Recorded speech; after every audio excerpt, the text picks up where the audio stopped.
Kasus hepatitis misterius atau acute hepatitis of unknown etiology pertama kali merebak di Inggris pada 5 April lalu. Sebanyak 10 kasus menimpa anak-anak, namun belum diketahui penyebabnya. Dalam hitungan hari, ditemukan puluhan kasus lainnya di Inggris dengan kondisi sejumlah anak menjalani transplantasi hati. Organisasi Kesehatan Dunia atau WHO melaporkan total hepatitis akut mencapai 228 total pasien di 20 negara.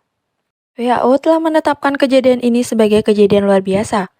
Kasus hepatitis ini terjadi pada anak usia 1 bulan sampai 16 tahun, 10% diantaranya memerlukan transplantasi hati.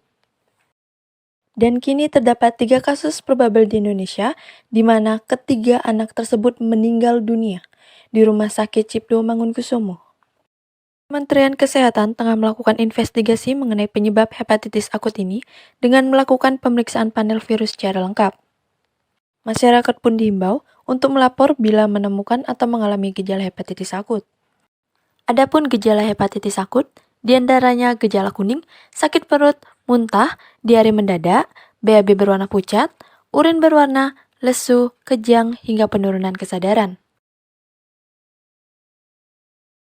Ikatan Dokter Anak Indonesia melalui laman Twitter resminya membagikan sejumlah langkah pencegahan seperti yang pertama, mencuci tangan, meminum air bersih yang matang, makan makanan yang bersih dan matang penuh, membuang tinja dan atau popok sekali pakai pada tempatnya, menggunakan alat makan sendiri-sendiri dan memakai masker dan menjaga jarak. Dalam wawancara CNN Indonesia Newsroom, juru bicara Menteri Kesehatan Siti Nadia Tarmizi menyampaikan bahwa kasus hepatitis akut ini tidak berkaitan dengan virus COVID-19 yang hingga saat ini masih merebak. Ya, memang ini adalah dua penyakit yang berbeda ya. Yang pertama adalah hepatitis akut dengan gejala berat. Yang kedua adalah memang kita dalam kondisi pandemi. Ya. Dan kita tahu sebenarnya sebagian besar dari penyakit hepatitis ini ditularkan melalui yang kita sebut sebagai foodborne disease ya, atau berdasarkan penularan dari makanan, dan sebagian juga melalui penyakit infeksi menular seksual. Walaupun karakteristik daripada adenovirus itu dikatakan juga bisa menular melalui saluran pernapasan. Siti Nadia juga menambahkan bahwa COVID-19 masih ada di sekitar kita dengan aktivitas masyarakat yang mulai dilonggarkan. Masyarakat harus tetap waspada, terlebih kasus hepatitis akut ditularkan melalui makanan. Saya, Deva Nadia, melaporkan.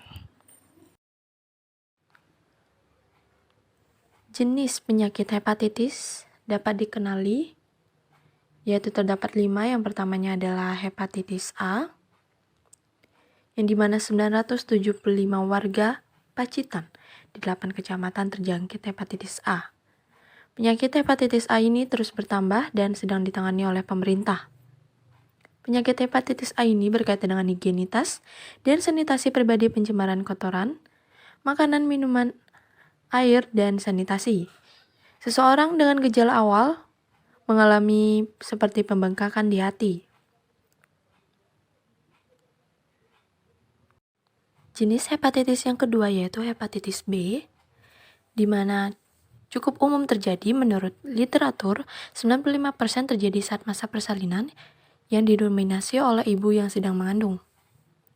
Hepatitis B cukup tinggi di Indonesia, sebesar 71% terjangkit virus hepatitis B, dan di mana penderitanya bisa terkena penyakit hati kronis.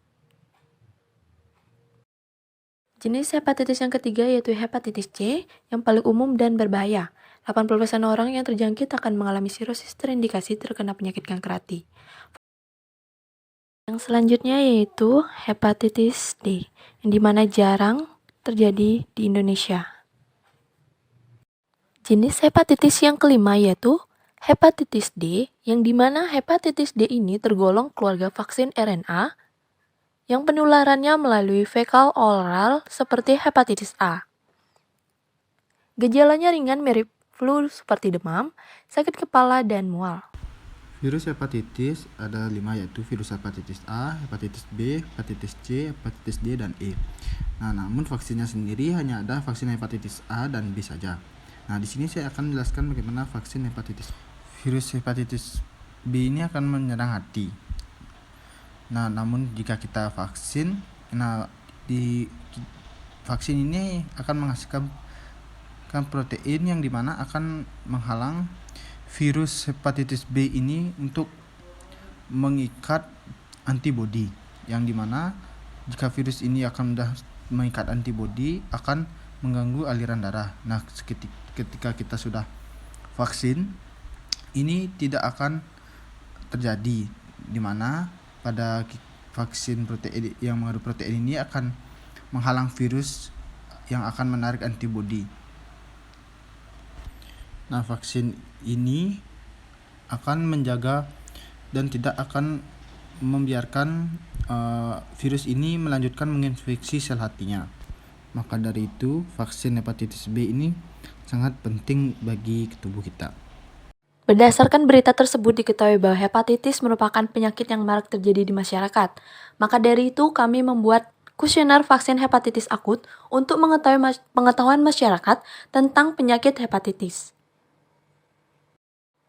Berikut merupakan hasil dari kuesioner masyarakat tentang pengetahuan hepatitis, dan bisa dilihat bahwa beberapa masyarakat masih ada yang belum mengetahui tentang penyakit hepatitis tersebut.